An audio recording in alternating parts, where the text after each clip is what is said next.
よく数々の大迷宮とこの私リューティリス・ハルチナの用意した試練を乗り越えましたわ。Arifureta couldn't be better. What's going on, my friends? We just got done watching episode number 8 of Arifureta, and here's the thing. It's kind of a two-parter review. Let me start off by saying, let me put my hat on. I love Arifureta. I think it's one of the best anime of all time. I don't care if it's trash. I don't care if it's in someone's trash bin pile. I don't care if it's the most hated. I love it. I think you do, and I think that's what matters. Now, I did tell you guys last week, at the end of the day, I think last week's episode was a little bit weak, but, based on what a lot of you guys told me, is that the story is following closely to the web novel, source material, manga, whatever.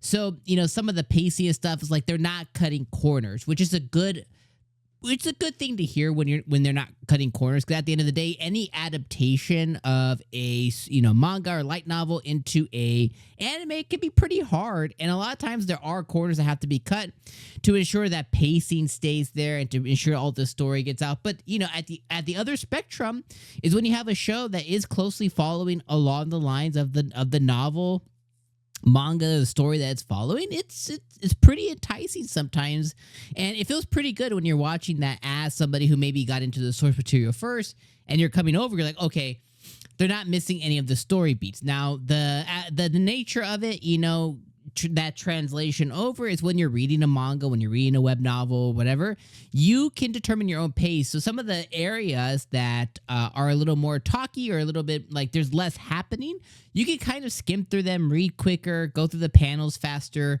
to get to that next oomph moment. So sometimes the boring moments don't hit you the same because you're kind of going at your own pace. But when you're watching an anime, it dictates the pace for you. Now, with that being said, I thought this episode was decent. I don't think it was the best. I really enjoyed it. But again, you have to have that. I have to have that critical, hat on of like, I understand that it's two parts. Like if you are on my side, you really love Arifureta, it can almost do no wrong. Because really what we got here was just a big showing of Hajime and Yue's power. I mean, she did something like divine purgatory. Like, holy crap. Did you guys see that spell? Like, she went Rasengan. Like, she went, wah, wah, wah, wah, wah. It's like divine purgatory. Like, it was the coolest thing ever. And it was just because Hajime just like, Yue, do it. Divine purgatory. It was so cool. Like, it was definitely like one of the highlights for sure of the season. But of the show, I thought it was like,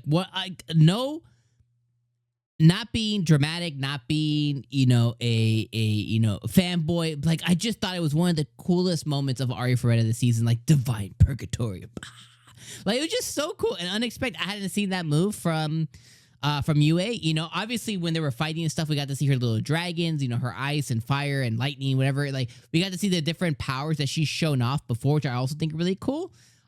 We got to see that in action. We got to see all of Hajime's powers in action, right? We got to see him getting really angry and fly swattering the cockroaches and everything. We got to see all of that. But that divine purgatory power I thought was really, really cool.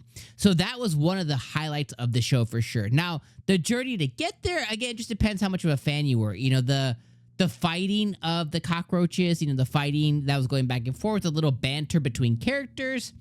Just depends how much you like some of the characters. Depends how much you like some of that stuff. I thought it was really cool, but I can see how someone would find it like, okay, let's get on with it kind of thing. The other thing I really liked was Tio. I thought Tio was a really highlight this episode. I love that she not only talked up Shay, but then talked up Kaori as well too. And she got Kaori out of a funk. She was like, hey, you got this rad body. You got this, like, you went as far as like transferring your soul into this body for a reason. Like, show us what that reason is. So she got her fired up. I mean, the way Kaori kind of like described Tio this episode was very much like Big Sister, like very Big Sister vibes. So Tio definitely took the spotlight there, and she really like talked up Shay about being like a true hero, unlike Kauki over there, who's just hero by title, by nature, by like it's a given for him, like it's a title. Unlike someone who Shay is like, the acts that she has is like somebody like her nature is to be very like, you know, bountiful and in the forest and loving, and she has to go against that grain all the time. I loved that. I was like, such a cool moment. So I really love that too. Again, on the opposite side, I think I can see how someone's like, if they're not really into Tio, if they don't really care about that dialogue between the characters, you can kind of just go, okay, like, yeah, okay, let's go on to the next thing. Very last thing I'll say is the end of the episode. This is finally they conquer it. They get to the top of the tree. One of the, I forget what they're called. The not harbingers, not carpenter, whatever they're called. The people with the power, you know, that create the labyrinths. She ends up being an elf, you know, and who knows if she exists or not. There's a possibility that she could actually not be dead. But you know, TBD on that. But she goes over that there's certain magic, a creation magic that they can make. And this magic is super unique, and it's not driven by outside forces. It's driven by pure willpower. And, you know, the group came together and they, you know, it's infinite possibilities, but they were specifically able to create 3 brand new versions of magic. And they pass on one of them to Hajime and the group, which is this compass, which can lead them anywhere, even to other worlds. And that's the main thing.